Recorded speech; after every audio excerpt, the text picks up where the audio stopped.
நான் தயிர் கொண்டு வந்திருக்கேன். எல்லாரும் வரிசையில் இல்லைங்க, நான் குடிக்கிறேன்.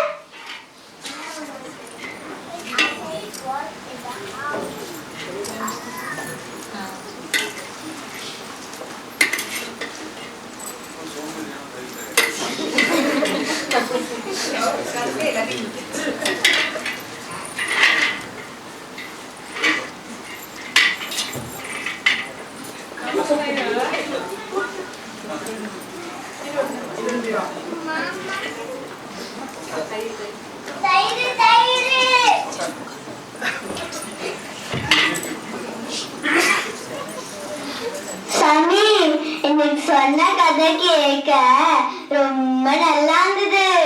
இன்னைக்கும் தயிர் கொண்டு வந்திருக்கேன். எல்லாரும் வரிசையில நில்லுங்க, நான் கொடுக்கிறேன்.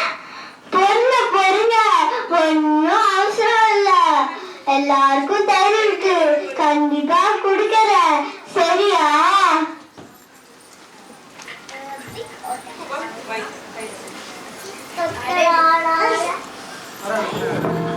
அடது அம்மா தயிர்காரியா, வா வா. இந்த உனக்கு திருமலையில கடைசினால் இந்த பெருமாளை நன்றாக சேர்த்து ஸ்ரீரங்கம் செல்லலாம் என்று இருக்கிறோம்.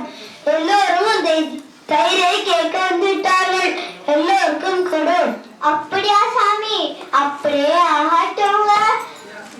எல்லாரும் இல்லைங்க, நான் கொடுக்கிறேன்.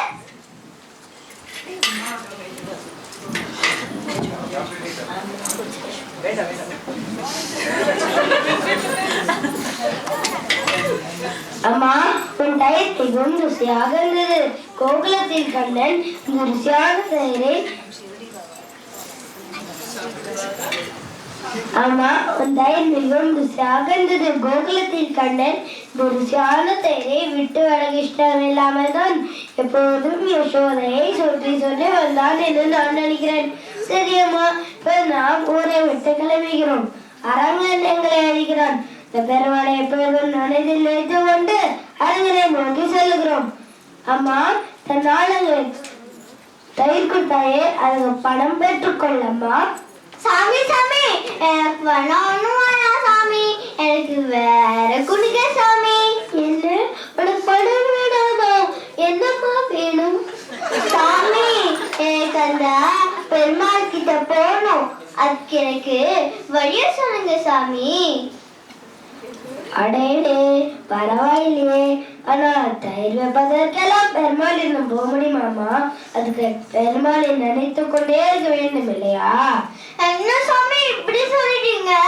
நீங்க நினைச்சா கல்லும் மண்ணு கூட பெருமாள் கிட்ட போங்க சாமி. நான் போக மாட்டேனா?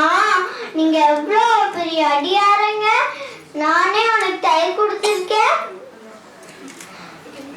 அடே அப்பா, நீ தயிரே விட்டால் உனக்கு எத்தனை ஞானம் அம்மா. கண்டிப்பா உனக்காக நான் பெருமாளிடம் கேட்டு கொடுக்கிறேன் தாயே. பெருமாளிடம் செல்வதற்கு பெருமாள் வேண்டும் என்ற ஆசை இருந்தால் போதும் அம்மா. பெருமாள் உனக்கு தேவையானதை செய்வார். என்ன சாமி இப்படி சொல்லிட்டீங்க? எனக்கு சிட்டை எழுதி கொடுங்க சாமி. நான் எப்ப பெருமாள் கிட்ட போறேனோ அப்ப அந்த சிட்டை காமிச்சிட்டே நான் போறேன். எழுதி கொடுங்க சாமி. அதுவும் சரிதான். பெருமாளுக்கு என் பாஷை மட்டும் அல்ல, உன் பாஷையும் நன்றாக புரியும். ஆனால் பெருமாளிடம் போகணும் என்ற நினைப்பே மிகவும் மகத்தானது. கண்டிப்பாக எழுதி கொடுக்கிறேன் தாயே. இதோ எழுதி விட்டேன், உன் கையில் வைத்துக்கொள். கண்டிப்பாக பெருமாளிடம் சொல்வார். சாமி, நான் இங்க கொஞ்ச நாள் இருந்து அப்புறம் பெருமாள் கிட்ட போறேன். நான் தயிர் ஒரே அடியாருக்கெல்லாம் தயிர் கொடுத்துட்டு அப்புறம் நான் பெருமாள் கிட்ட போறேன். நீங்க எல்லாருமே ஸ்ரீரங்கம் போய் அங்கேயே பத்திரமா இருந்து ரொம்ப நாள் நல்லா இருக்கணும் சாமி.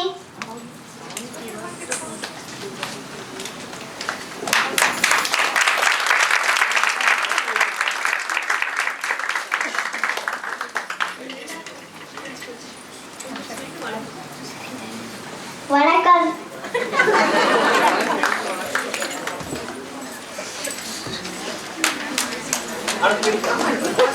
வணக்கம்.